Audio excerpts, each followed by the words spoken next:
Darwin का theory of evolution हम सबने पढ़ा है। डार्विन ने हम सबको समझाया, पूरे विश्व को समझाया कि हम पशु से विकसित हुए, हमारी मनुष्यता की यात्रा कहां से प्रारंभ हुई। मैं ये नहीं कहता कि आप जड़ हो जाइए, मैं ये नहीं कहता कि आप पुराणों में ही सब कुछ ढूंढिए। हमारा तो शास्त्र स्वयं कहता है पुराण मित्ये विन साधु सर्वम। पुराणों में ही सब कुछ साधु नहीं है, सब कुछ अच्छा नहीं है, ये हम ही ने कहा, हम कब कहने वाले हैं। लेकिन केवल पुराणों में है इसलिए आप उसे छोड़ दें, ये भी आप कहीं ना कहीं विदेशी चौखट की गुलामी के प्रतीक का उद्घोषणा कर रहे हैं। ऐसा नहीं है, हमारे यहां भी कुछ ऐसा है जो जानने योग्य है। थ्योरी ऑफ इवोल्यूशन हमारे यहां कैसे चला?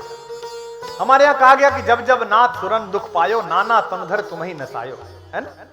तुलसी ने प्रार्थना करते हुए कहा कि जब जब सुरों को, देवताओं को, अच्छे लोगों को दुख हुआ, तब तब आप आए। यदा यदा हि धर्मस्य ग्लानिर्भवति भारत अभ्युत्थानम अधर्मस्य तदात्मानं सृजाम्य हम। यानी कि मेरी कोई सर्जना नहीं करेगा, मैं खुद की सर्जना स्वयं करूंगा। तो हमने थ्योरी ऑफ इवोल्यूशन कैसे पढ़ाई इस देश ने हजारों लाखों वर्ष पहले।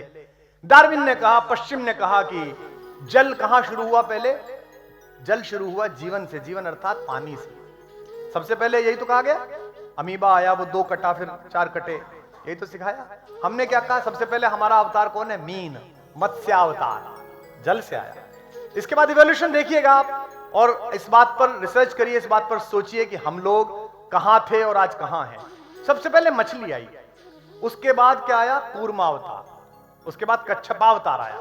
यानी कि एक ऐसा जंतु डेवलप हुआ जो पानी में भी चल सकता है, जमीन पे भी चल सकता है। इसके बाद तीसरा आया जो पानी, जमीन, कीचड़ तीनों को भेज सकता है, वो वराह अवतार है ना, जो हमारे यहां शुकर रूप में आते हैं, वराह अवतार।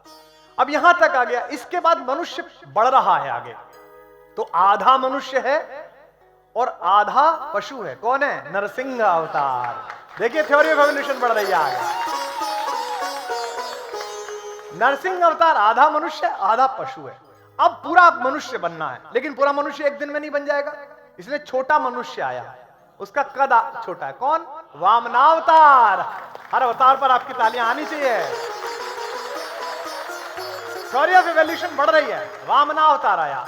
अब वामन अवतार के बाद मनुष्य बड़ा हुआ, उसने खाया अच्छा, नदियों का पानी पिया, बिना पोल्यूशन की सब चीजें अंदर गईं, ऑर्गेनिक तैयार हुआ, शक्तिशाली तैयार हुआ। लेकिन वो केवमैन है, वो गुफा में रहता है, हर समय प्राण रक्षा के लिए और बाकी लोगों से बचने के लिए कुल्हाड़ा उसके हाथ में रहता है, और वो जरा जरा सी देर में गुस्से में आ जाता है, क्रोध में आ जाता है।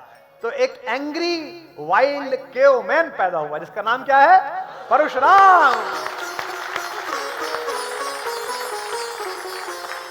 थ्योरी ऑफ इवोल्यूशन बढ़ रही है।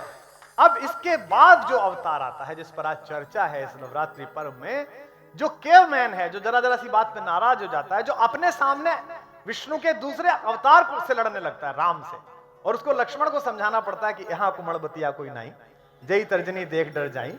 ये कोई तुम ये यूनाइटेड स्टेट्स मत दिखाओ, हम भी भारत हैं, ऐसे नहीं डरेंगे, अयोध्या के रहने वाले हैं। तो अब आए हैं एक ऐसे अवतार, एक ऐसे मनुष्य जिनके अंदर बल परशुराम का है, जिनके अंदर शक्ति वही है जो गुफा मैन के अंदर थी, लेकिन वे मर्यादा में आ गए। उनकी मर्यादा तय हो गई है कि उन्हें मनुष्य का जीवन जीना कैसे है, उन्हें पति कैसा बनना है, उन्हें पुत्र कैसा बनना है, उन्हें भाई कैसा बनना है। तो अवतारों की इस इवोल्यूशन की श्रेणी पर जो पृथ्वी को सबसे अच्छा मनुष्य ईश्वर की ओर से दिया गया, भारत ने उसे मर्यादा पुरुषोत्तम भगवान श्री राम को। बोल सियावर रामचंद्र।